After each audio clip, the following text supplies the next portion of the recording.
FOMC 회의 결과 발표가 됐는데 네. 이 부분이 좀 국내 증시에 미칠 영향에 대해서 또 많은 분들 궁금하실 것 같거든요. 네. 어떻게 보실까요? 네, 일단 결론부터 말씀을 드리면 네. 앞으로 시장은 박스권 횡보로 이어질 것이다. 전 시간에도 제가 말씀드렸는데 시장이 바로 급등하는 시장은 솔직히 좋지가 않아요. 박스권 횡보를 해주면서 네. 체력을 비축을 하고 그동안에 악재가 있었던 부분을 좀 해소를 하고 그 다음에 상승이 나와야 금리 인상이 나온다고 하더라도 증시는 강력하게 올라갈 수가 있습니다. 네. 그래서 제가 자료 하나를 준비를 했는데요. 네. 이 부분 보면서 이제 여러분들이 궁금한 부분이 있을 텐데 향후 미 증시를 비롯한 국내 증시의 방향성이에요. 네. 그런데 제가 한 가지 질문을 하나 해볼게요. 네. 시청자분들도 많이 궁금해하시는 부분이라 앵커님 혹시 네. 시장 방향성을 내가 먼저 미리 알 수 있는 지표가 있다. 네. 그러면은 앞을 내다볼 수가 있는 거잖아요. 그렇죠. 이 부분이 상당히 매력적이지 않으세요? 그거 알 수만 있다면 참 좋을 것 같은데요. 네, 네. 알 수 그런 게 있습니다. 있나요? 네, 있나요? 네. 알 수 있고요. 여러분들이 많이 이야기는 들어보셨을 거예요. 그런데 이 부분을 너무 간과했던 이런 부분들이 많이 있으셔가지고 네. 제가 이 부분을 짧고 명확하게 네. 알려드리면서 시청자분들도 이 지표를 보셨을 때 잠깐이면 됩니다. 중간중간에 한 번씩 체크해서 보시면은 앞으로 시장이 어떠한 방향성으로 흘러가니까 내 투자 자산은 안전 자산에 조금 비중을 둬야 되겠다. 아니면은 투자 자산으로 위험 자산으로 이동을 좀 시켜줘야 되겠다. 이 부분 명확하게 잡으실 수가 있으니까 네. 한번 제가 자료 보면서 말씀드릴게요. 너무 궁금한데요. 네. 시장의 방향성을 알아볼 수 있는 그 지표다라고 말씀을 해주셨습니다. 지금 현재 또 미국의 이번 금리 인상 계기로 글로벌 긴축 랠리가 이어질 것으로 예상이 되는 상황입니다. 네. 네. 국내 증시에는 어떤 영향을 미치게 될지 말씀 네, 부탁드릴게요. 우선 제가 준비한 내용들 이렇게 보게 되면은 지금 국내에서도 많이 우려가 나오고 있어요. 과연 국내 시장에는 영향이 있을 것인지 아니면은 제한적으로 작용을 해줄 것인지 이 부분에 대해서 이야기가 나오고 있고 추가적으로 제가 아까 파월 의장이 이야기를 할 때 금리 인상뿐만 아니라 더 매파적인 내용이 있다고 말씀을 드렸어요. 그 내용이 뭐냐면 여기 보시게 되면 5월 양적 긴축 이야기가 나오고 있습니다. 금리 인상 플러스 양적 긴축이 나오게 되면 시장이 더 위축이 될 수밖에 없어요. 시장이 성장을 계속해서 이어나가는 과정 속에서 양적 긴축이나 금리 인상이 된다고 하면은 오히려 긍정적인 요인으로 작용을 하는데 그렇지 않다 보니까 이 부분이 있기 때문에 제가 시장을 관망으로 좀 보셨으면 한다고 말씀을 드린 부분이고 이제 미국에서 3년 반 만에 금리 인상을 진행을 했다. 이 부분도 상당히 중요합니다. 의미가 있어요. 왜 그러냐면은 미국에서 금리 인상을 진행하게 되면은 당연히 한국은행에서도 금리 인상을 진행을 할 거예요. 네. 이 부분에 있어서 앵커님은 제가 질문 하나 드려보면 네. 금리 수준이 네. 미국 금리랑 한국 금리랑 똑같아요. 네. 그럼 어느 곳에 투자를 하고 싶으세요? 근데 이 질문 오늘 네. 다른 곳에서도 좀 많이 네네. 받는 것 같더라고요. 네네네. 무조건 달러에 많이 투자를 하겠죠. 어쨌거나 뭐 네. 기축 통화기도 하고 하니까. 그런데 이 한국은행이 또 연내 2회에서 3회 정도 금리 인상을 나설 것이다라고 네. 그런 전망도 있던데. 네. 왜냐하면 또 미국이 굉장히 강대국이기 때문에 우리나라가 똑같이 그 기준금리를 가게 되면은 뭐 외국인들의 자본 유출의 우려도 있고 뭐 여러 우려스러운 점들이 있다고 하더라고요. 네, 맞습니다. 그래서 제가 말씀드리고 싶은 것은 네. 그 부분에 있어서 어떠한 요인들이 있냐면 예. 우리나라 같은 경우에는 네. 아직 어떻게 보면 휴전 상태잖아요. 예. 예, 지금 전쟁을 안 하고 있지만 휴전이 계속 길어지면서 지정학적 위험 요소가 있고 그리고 경제가 많이 발전을 했지만 네. 많이 했지만 아직까지는 신흥국이다. 경제 발전을 해 나가고 있는 그 위치에 있기 때문에 선진국에 아직 편입이 안 됐습니다. 그래서 이런 위험 요소를 외국인 투자자들이 간과를 하지 않을 거예요. 그렇기 때문에 외국인 자본이 국내에서 빠져나갈 위험이 아주 큽니다. 네. 그래서 한국은행에서는 미리 선제적으로 금리 인상을 진행을 한다고 이렇게 생각하시면 좋을 것 같아요. 네, 그렇기 때문에 또 지금 우리 한국 같은 경우는 1.25% 기준금리를 네. 가지고 있는 것인데 또 미국이 기준금리 인상에 나서면서 네. 좀 한국은행도 그 부분에 대해서 또 발맞춰 가지 않을까 하는 네. 예상이 되네요. 그런데 여기에서 또 문제가 되는 건 뭐냐면 네, 지금 우리나라가 정권 교체 시기잖아요. 네, 인수인계를 하고 있단 말이죠. 그렇죠. 네, 인수인계를 하고 있는데 한국은행 총재가 임기가 이번 달 말이에요. 맞습니다. 그러면 한국은행 총재 임명을 할 때 어떠한 과정을 거치냐면 인선을 해야 되잖아요. 검증을 해야 되잖아요. 네, 이 과정이 길어지면 놓치게 된다는 거예요. 네, 그렇게 되다 보면 단기적으로 국내 증시에서 외국인 자본이 일부 나갈 위험성은 있다.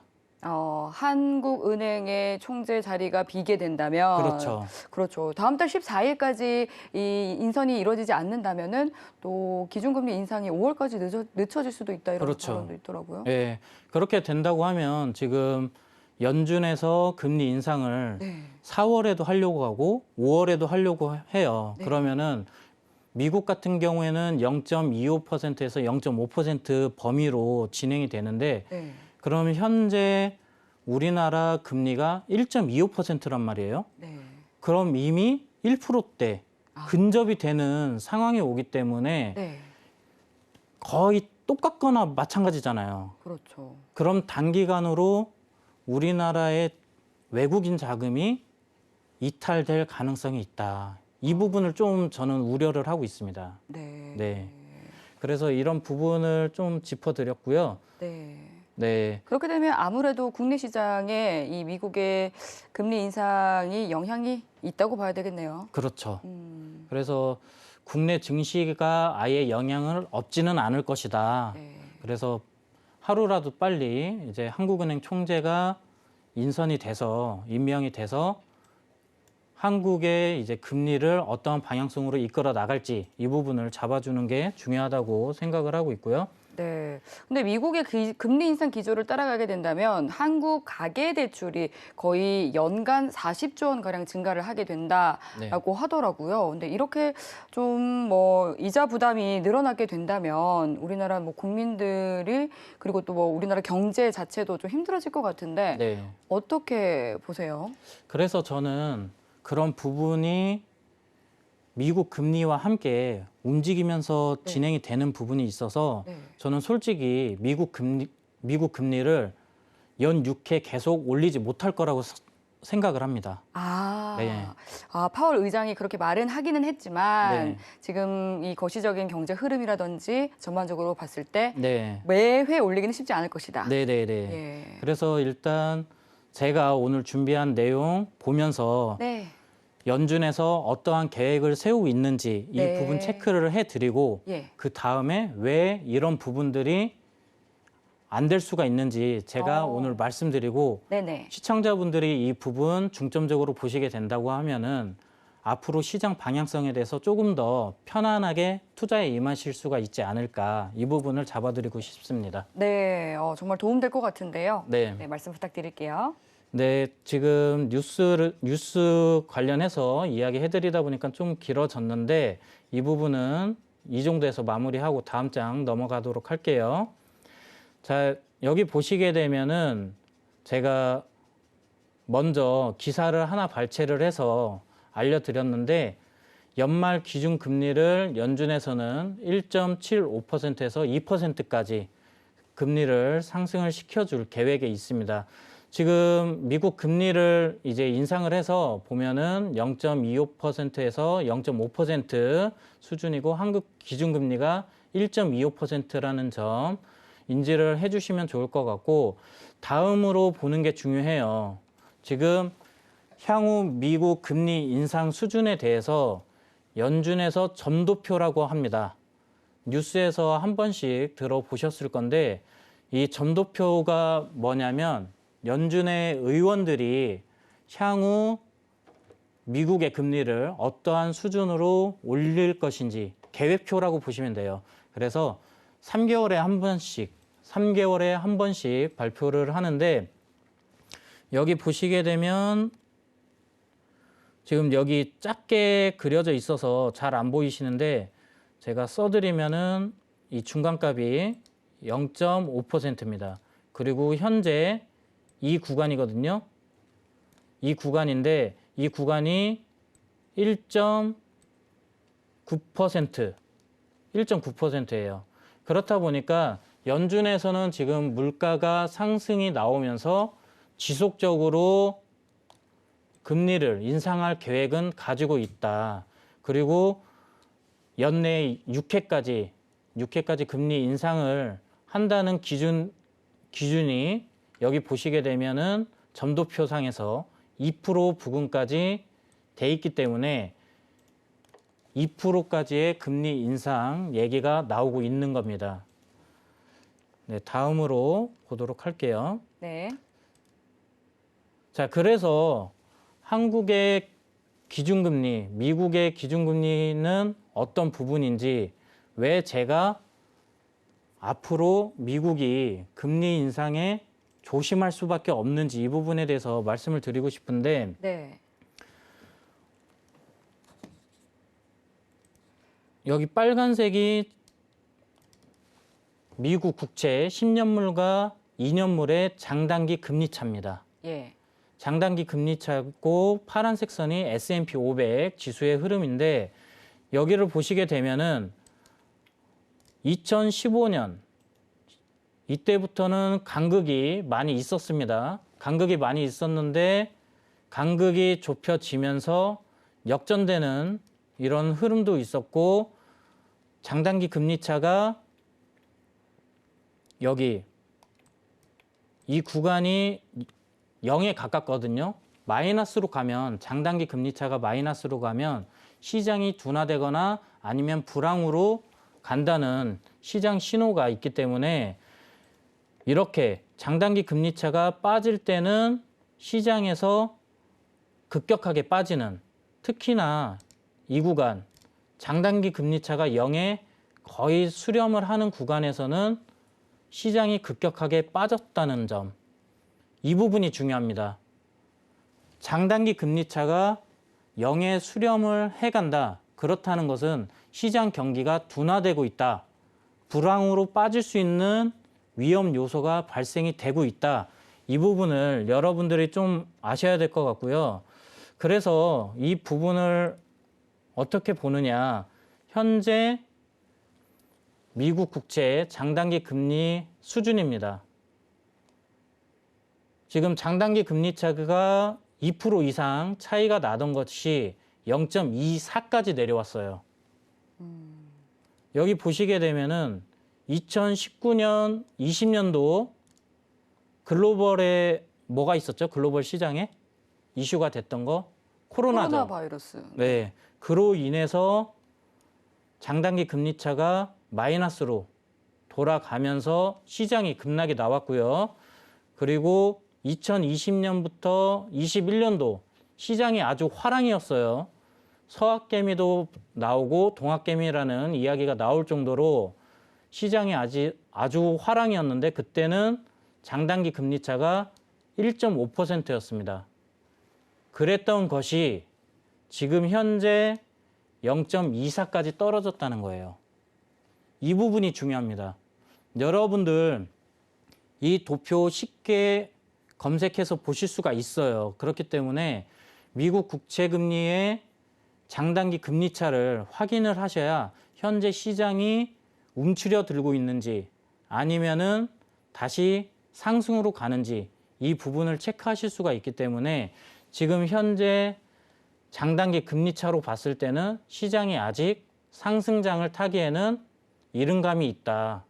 그래서 미국에서 금리 인상을 본격적으로 하기에는 어려운 부분이 많이 있을 거예요. 네, 근데 저 궁금한 게 지금 2019년에 장단기 금리 차가 줄어든 구간 같은 경우는 코로나19라는 또 예기치 못했던 그런 네네네. 또 사태 때문에 굉장히 많이 줄어든 것이었잖아요. 네네네. 근데 거의 지금 그 부분에 근접한 상태까지 내려와 있는 상황인데 그렇죠. 지금은 왜 그렇게까지 줄어들게 된 건가요? 지금 이 장단기 금리 차가 줄어든 부분은 네. 사유가 많이 있겠지만 네. 그래도 가장 큰 것은 최근에 러시아와 우크라이나 이슈로 인한 원자재 가격 급등이 영향을 많이 줬습니다. 아무래도 물가 급등에 네. 영향이 있기 때문이겠네요. 왜 그러냐면은 원자재 가격이 상승을 하게 되면 네. 생산자들이 있잖아요. 예. 공장, 네. 삼성전자나 뭐 제조업들이 있을 거예요. 그럼 원자재를 수입을 해서 생산을 하게 되면은